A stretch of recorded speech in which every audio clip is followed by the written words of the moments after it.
Mambo vipi? Naitwa Trainer Pascal Chazi na hii ni Prime Fitness channel yako.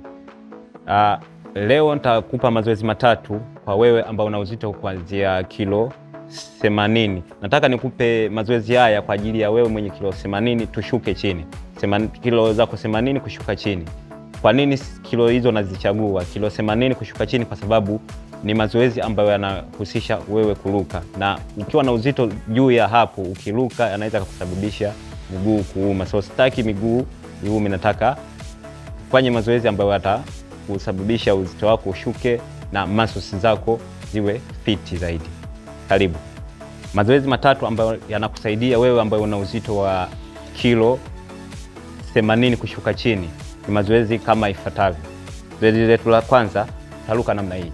1 2 3 4 5 6 7 8 9 10 1 2 3 4 5. Zoezi hili litakusaidia kushusha weight yako na kuhakikisha mishipa yako ya damu inakuwa active, kwa maana ya kupitisha damu kwa wakati bila disturbance ya mafuta.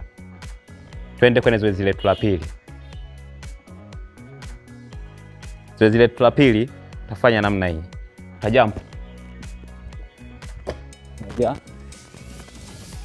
2 3 4 5 6 7 8 9 10 1 2 3. Basi, hili ni zoezi letu la pili. Utafanya steps zako 13 mara 3.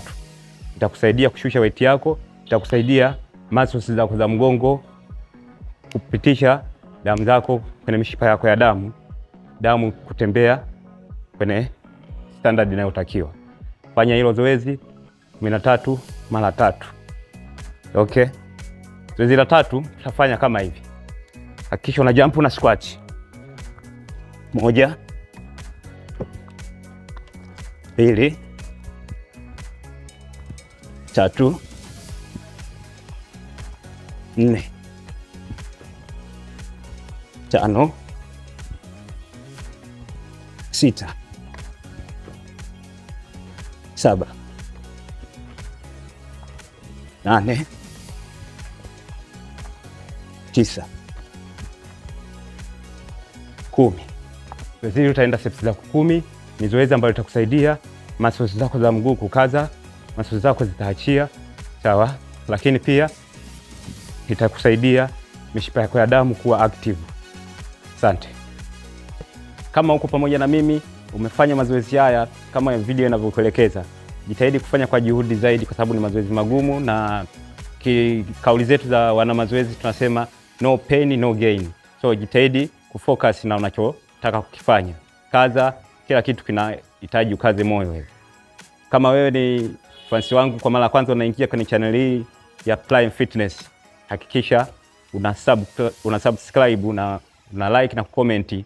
Comment zako ni muhimu sana kwa sababu tatufanya tuwe pamoja na tafanyia kazi kila utakachokuwa unaniomba kukifanya. Asante.